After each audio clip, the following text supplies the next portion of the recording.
So I think I just need to pass on to our editor of editor-in-chief, should I say, of cerebral circulation, cognition, and behavior, that the Journal Society has now using its official organ to voice our opinions and our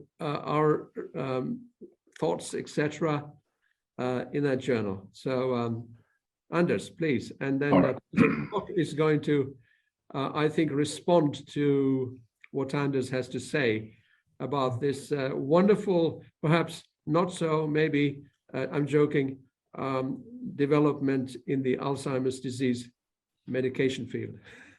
Anders. Thank you, Raj. Very nice. It's a pleasure that when you talk about the Cerebral Circulation, Cognition and Behavior Journal, I could tell you now that we have more than 30 papers published, and I expect that we could apply for PubMed registration indexing very soon. So please send articles to the paper, to the journal, and also you're welcome to as reviewers as well. Now, a completely different topic than the previous one, Aducanumab treatment for Alzheimer's disease. Next click, please. And more specifically, what does it mean for researchers focused on vascular cognitive disorder? Next slide, please. Next click.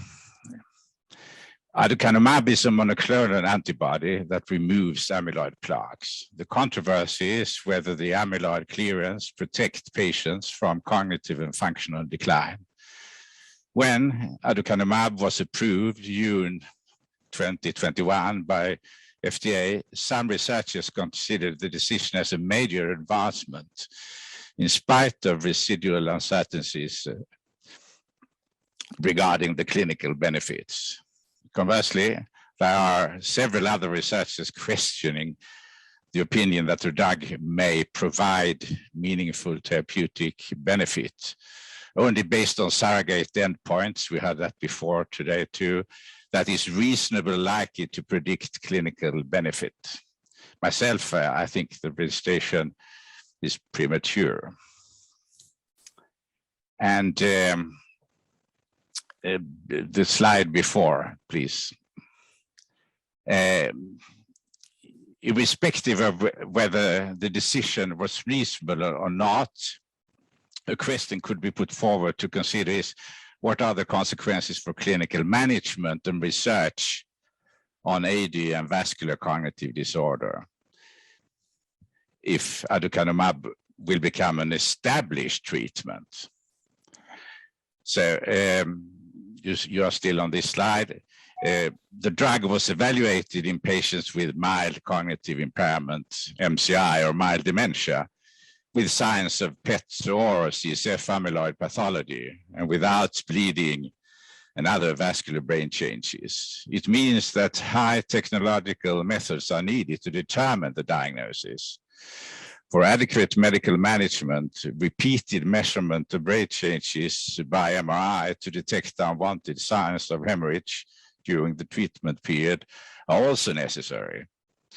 Consequently, only well-resourced specialist units will be able to fulfill this task. In addition, the price for treatment is high, indicating that not all specialist units can afford it. In other words, only a minority of patients with AD will get access to the treatment. Next slide, please. Return. However, no, next click, another click. Yes, please, thanks. However, a positive spin-off effect on the high-tech investigation of patients suitable for Aducanumab using MRI, CSF, and PET is empowerment of exploration of related disorders such as cerebrovascular changes, which are common in aged population and even more prevalent than AD. Moreover, vascular disease may contribute to AD or even mimic AD. Thus, after evaluation of the results of the sophisticated methods, together with the clinical picture, one may expect that some of the Aducanumab candidates exhibit predominantly cerebrovascular disease. According to the guideline presented by Steve Salloway and Jeffrey Cummings, these patients should not be treated with Aducanumab. Instead, this is an opportunity to find out more about the characteristics and differential diagnosis of vascular cognitive disorder and AD, and initiate testing of various types of intensified medical and lifestyle treatment of cerebrovascular disease associated with cognitive impairment. On the other hand, we heard before that we have no good treatment, but we have some interesting alternatives. And this is a piggyback approach within the FDA required follow-up trials of the effect of Aducanumab. Next click. Another putative positive effect of the drug approval is the spillover type of effect, that is increased efforts to design and perform trials in patients with AD-related disorders, such as VCD. In fact, during the last couple of years, funding of research in vascular cognitive disorder has increased. A broader approach to vascular cognitive disorder has been suggested, and there are already various types of ongoing VCD interventions. Consequently, it's not unreasonable to expect that the Aducanumab approval will further strengthen this trend. Next slide, please. Intricate diagnostic and follow-up procedures, debated clinical benefits, risk of severe adverse effects, and high costs imply that Aducanumab will be prescribed only to a limited number of patients, as I said before. Nevertheless, the new situation will leave space for observational piggyback research in related cognitive disorders. It constitutes a new arena for observational research and clinical trials in VCD. Next click. Are we ready to adopt the challenge? And now I turn over to Professor Mock. Thanks, Anders. So first, a big hi to everyone, and I miss all of you. I really hope we can have a FastCalc party at our next FastCalc.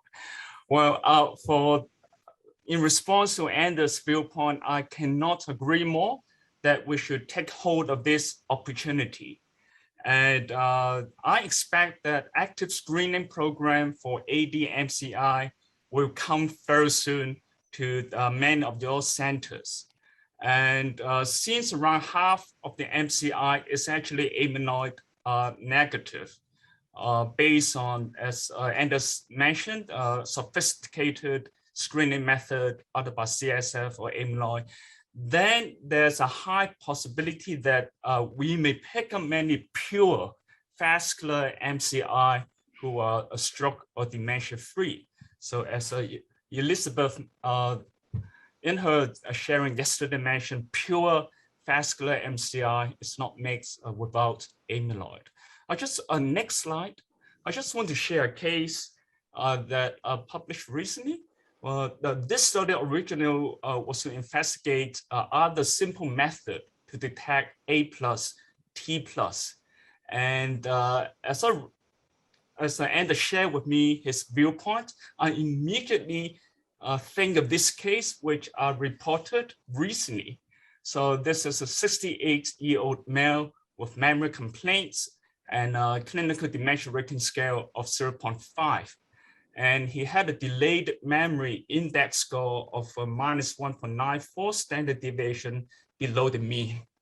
So he actually mimicked AD-MCI, but eventually the PIP PET and the T807 tau PET turned out to be completely negative.